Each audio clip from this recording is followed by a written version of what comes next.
इस काम की तरफ क्यों आया? मजबूरियाँ कुछ शौक इस तरह के पड़ गए। ज़्यादातर वारदातें कहाँ? इसी लाहौर में ही माल रोड पे कैंट एरिया पे। 1.5-2 माह पहले काफ़ी ज़्यादा ये रिपोर्ट क्राइम हो रहा था कि जिसमें ये बताया जा रहा था कि ये फैमिलीज़ को जो है ना एक गैंग लूट रहा है। टेक्नोलॉजी का भी हमने बहुत ज़्यादा इस्तेमाल किया और हेल्प ली, और अल्लाह का शुक्र है कि उस वारदात को जब हमने ट्रेस किया और मुल्ज़मान गिरफ्तार किए। बिस्मिल्लाहिर्रहमानिर्रहीम, अस्सलाम वालेकुम। मैं हूं आपका मेज़बान हाफिज़ खुर्शीद शहजाद और आप देख रहे हैं न्यूज़। सीआईए गाज़ियाबाद में मैं मौजूद हूं, जहां पर अभी एसपी फुरकान बिलाल साहब ने प्रेस कॉन्फ्रेंस की है। तकरीबन 73 लाख रुपया मुख्तलिफ गैंग्स से बरामद किया गया है। मुल्ज़मान मेरे साथ मौजूद है, ये गुफ्तगू करती है। क्या नाम है आपका? अली हमजा। अली हमजा, कब से वारदातें कर रही हैं? तकरीबन यही 2-3 साल से। 2-3 साल से। एजुकेशन कितनी है आपकी? यही को 7-8 पढ़ा हूँ। तो इस काम की तरफ क्यों आया, क्रिमिनल काम की तरफ? बस वो मजबूरियाँ कुछ शौक इस तरह के पड़ गए। क्या शौक थे? यही मजबूरी घर के घरेलू मामले ही होते हैं। कहाँ के रिहायशी? लाहौर? जी लाहौर साहिवाल के। ज़्यादातर वारदातें कहाँ की हैं? इसी लाहौर में ही माल रोड पे कैंट एरिया पे। शूट भी करते थे साथ में? जी आपका गैंग कितने अफराद है? गैंग ही सारा खड़ा हुआ। पूरा गैंग है, इसके अलावा नहीं जी, आपको इस फील्ड में कौन लेकर आया? कोई भी नहीं लेके आया, यारी दोस्ती है जो लेके आई है। ये सब आपके यार दोस्त हैं? यार दोस्त हैं, भाई हैं सारे। जब किसी का माल मसरूका लूटते थे तो कुछ आपको ख्याल नहीं आता था, तरस नहीं आता यार ये लोग क्या करेंगे? नहीं, तरस किस चीज़ का आता था? कोई तरस नहीं था आता। कोई मर्डर भी किया आपने? नहीं, मर्डर नहीं किया। वैसे किसी को जख्मी किया? हाँ किया होगा, कितने अफराद को? काफ़ी को किया, अब याद थोड़ी होता है। जनाब सीआईए गाज़ियाबाद में मैं मौजूद हूँ। मेरे साथ डीएसपी राशिद अमीन भट्ट साहब मौजूद हैं, जिन्होंने एक बहुत बड़ा गैंग पकड़ा है जिससे 73 लाख रुपए की रिकवरी की गई है। ये वो गैंग था जो मुख्तलिफ फैमिलीज़ को लूटता था और जो स्ट्रीट क्राइम की वारदातें उनमें मुलव्वस था। सर, बहुत बड़ा गैंग आपने पकड़ा है, किस तरह इस गैंग तक आप पहुँचे? जी शुक्र अल्हम्दुलिल्लाह। ये कोई 1.5-2 माह पहले काफ़ी ज़्यादा ये रिपोर्ट क्राइम हो रहा था कि जिसमें ये बताया जा रहा था कि ये फैमिलीज़ को जो है ना एक गैंग लूट रहा है। कोई शादी से आ रहे हैं या जो लोग शादी की तैयारी के सिलसिले में जा रहे हैं या पार्लर से निकलते हैं, तो ये एक मेन रॉबरी हुई जिसमें कोई 39 लाख के करीब उनका नुकसान हुआ, जिसमें पैसे भी थे, ज्वेलरी भी थी, मोबाइल्स भी थे, गाड़ियाँ भी थी। तो जब वो तफ्तीश हमारे सुपुर्द हुई तो हमने उस पर स्पेशली वर्क किया और हमारी टीम ने बड़ी मेहनत की। टेक्नोलॉजी का भी हमने बहुत ज़्यादा इस्तेमाल किया और हेल्प ली, और अल्लाह का शुक्र है कि उस वारदात को जब हमने ट्रेस किया और मुल्ज़मान गिरफ्तार किए तो हमारी 100% जो रिकवरी है वो भी हुई, और जो इन लोगों ने मज़ीद वारदातों का इंकशाफ किया उस पर भी हमारी वर्किंग जारी है। उसमें भी काफ़ी अच्छी रिकवरी हमारे पास आई। किस इलाके से आपने गिरफ्तार किया?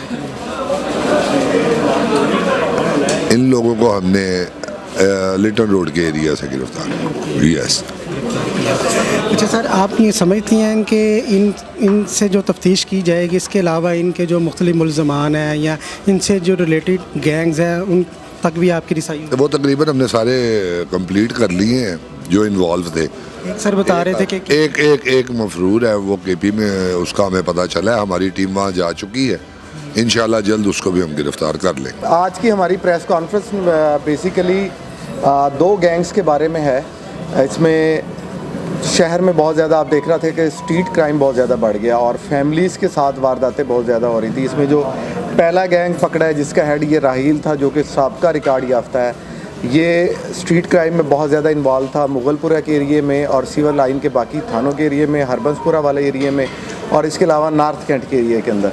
और ये करते ये थे कि जो फैमिलीज़ जा रही थी ज़्यादातर उनको लूटते थे। इसमें जो एक मेजर वारदात हुई थी जो कि मुगलपुरा के एरिए में हुई थी, जिसमें 39 लाख रुपए छीने गए थे। सीसीपी साहब ने हमारे डीआईजी साहब को ये स्पेशल एक टास्क दिया था, जिसमें फिर आगे जो इसकी इन्वेस्टिगेशन थी एफआईआर की, वो राशिद अमीन भट्ट साहब की टीम को मार्क हुई थी। इन्होंने टेक्नोलॉजी को भी यूज़ किया और दिन रात एक करके जो ये गैंग पकड़े हैं। इसमें सबसे पहले जो मुल्ज़िम है मोहम्मद राहील, ये तकरीबन इससे पहले 40 के करीब वारदातों में शामिल रहा है। इसका जो दूसरा साथी था मोहम्मद अली और तीसरा साथी इसका आबिद अली था। इनसे तकरीबन 39 लाख के करीब हमने रिकवर किया है, जो कि मुख्तलिफ वारदातों के अंदर इन्होंने लोगों से छीना था। इसके अलावा जो दूसरा गैंग था जिसमें मोहम्मद अकरम है, जान शेर है और शहजाद अली है, और अब्दुलरहमान है। ये शेखुपुरा के एरिया के लोग हैं, लेकिन ये लाहौर के अंदर मुख्तलिफ एरिया में आके वारदातें कर रहे थे और इनसे तकरीबन हमने 30 लाख के करीब रिकवर किया। टोटल हमारे 73 लाख के करीब इन जो दोनों गैंग्स हैं उनसे रिकवर हुए हैं और इनके अलावा इन्होंने तकरीबन 40 के करीब वारदातों का इंकशाफ किया जो लाहौर के अंदर ये कर रहे थे। और 2 मोटरसाइकिल ये यूज़ करते थे और एक ग्रुप जो था वो ज़्यादातर फैमिलीज़ के पीछे जाता था, दूसरा जो था वो कहीं भी रोड रॉबरी कर लिया करता था और इनसे तकरीबन 73 लाख रिकवर हुआ है और इसके अलावा भी मुख्तलिफ इंकशाफात जारी हैं। हम वारदात को ट्रेस करते हैं, बेसिकली जो कंट्रोल का काम है वो ज़्यादातर ऑपरेशन विंग का है। हम जहाँ तक देख लें कि जो मेजर वारदात हो रही है आपके सामने है कि वो अरेस्ट भी हो रहे हैं और आपके सामने भी ला रहे हैं हर दूसरे दिन। इसी तरह साउथ के अंदर भी यही काम हो रहा है, नॉर्थ के अंदर भी हो रहा है। मैक्सिमम आप रिकवरीज़ की रेशो देख लें तो हमने पिछले महीने दोनों डिवीजन में मिला के हमने 20 करोड़ के करीब रिकवरीज़ की है और जब से ये OCU में कन्वर्ट हुआ है तो लास्ट जो हमने 3 मंथ का अपना निकाला है वो तकरीबन 60 करोड़ के करीब हम रिकवर करके लोगों को दे चुके हैं। आज भी कैंट में जो है एक अगवा बराए तावान की रिकवरी हुई है DI साहब के ऑफिस के अंदर, वो तकरीबन 3.5 करोड़ की रिकवरी हमने वापस की। हमारी टीम्स तैयार है, एडवांस टीम हमारी पहुंच चुकी है। मैंने टिकट अभी जो है डिले करवाई है लेकिन बहुत जल्द इंशाल्लाह रवाना होंगे। कुछ लोगों की हमारे पास, हम आइडेंटिटी अभी शो नहीं करेंगे ताकि आगे ना मूव कर जाएं, लेकिन कुछ लोगों की हमारे पास इंफॉर्मेशन है कि वो वहाँ से बैठ के शूटर्स के ज़रिए और एक्सटॉर्शन का काम हो रहा है, ख़ास तौर पे सिटी के एरिया में, शदरा के एरिया में और मुगलपुरा के एरिया में। यहाँ पे एक बंदा हमने आइडेंटिफाई किया हुआ है, बहुत जल्द उसको अरेस्ट कर लेंगे।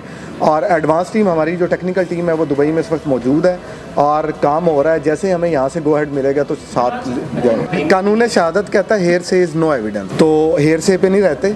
जहाँ तक आपकी बात है, कनाडा वाली और मलेशिया वाली दोनों की एम्बेसी से टेकअप हो चुका है हमारा। दोनों की एम्बेसी से हम आपको लेटर भी दे देंगे और जो हमने डॉक्यूमेंट्री एविडेंस लगा के और वीडियो एविडेंस लगा के भेजी हैं वो भी आपसे शेयर कर देंगे। वी आर वेरी होपफुल कि वहाँ की एम्बेसी से भी हमें रिस्पांस आएगा। हम यहाँ से एम्बेसी से टेकअप कर सकते हैं, गन पॉइंट पे किसी कंट्री को मजबूर नहीं किया जा सकता। हाँ, तो हमने जो अपना हिस्से का काम है हमने पूरा करके टेकअप कर चुके हैं लास्ट मंथ के अंदर। वहाँ जो दोनों बंदे जो कनाडा में भी इन्वॉल्व हैं और जो मलेशिया में भी एक बैठा है, बिल्कुल हमारे नॉलेज में है और हम उसको टेकअप कर चुके हैं। हम बड़े होपफुल हैं कि वहाँ से हमें कोई ना कोई गो हेड मिलेगी तो वहाँ भी जाएगी। जो दुबई में है, मैंने कहा कि मैं आइडेंटिटी शो नहीं करूँगा, कुछ लोग हैं जो कि कर रहे हैं, जो हमारी रसाई में ज़्यादा करीब है, तो वहाँ पे हमने अर्ली टीम्स भिजवा दी हैं। और बाकी जहाँ तक रही कि बहुत इजी है किसी पे ब्लेम लगा देना, जिस तरह आपने किसी भी डिपार्टमेंट की ज़ात पे लगा दिया, मैं इसको अपने ऊपर ही लूँगा ब्लेम, बहुत इजी होता है लेकिन इसको प्रूव करना बहुत मुश्किल होता है। और जो CIA का काम है वो ज़्यादातर रिलेटेड ही अंडरवर्ल्ड से है, तो जाहिर है कि कहीं ना कहीं से आपने इन्फॉर्मेशन भी लेनी है, लेकिन इसका मतलब ये नहीं होता कि हम किसी को सपोर्ट कर रहे हैं। अभी रिसेंटली जो एक एक्शन हुआ है मॉडल टाउन के अंदर, तो आउट ऑफ वे जाके हुआ है, अपने अंदर जो काली भेड़ें थी पुरानी या हैं तो उनके खिलाफ एक्शन हो रहा है और उनको मिसाल बनाया जा रहा है। ऑनेस्टली मैं वसूख से इसके बारे में कुछ नहीं कह सकता, लेकिन हमने जो लोग आइडेंटिफाई किए हुए और जो उस पर सीक्रेटली हमारी टीमों को टास्क मिला हुआ है और हर सेंटर को कुछ लोग डिस्ट्रीब्यूट हुए हैं जो आइडेंटिफाई होते जाते हैं और इंशाल्लाह वो पकड़े भी जा रहे हैं और आगे भी पकड़े जाएंगे। हमने वो बांटे हुए टारगेट हम शो नहीं कर सकते। शुक्रिया जी, थैंक यू।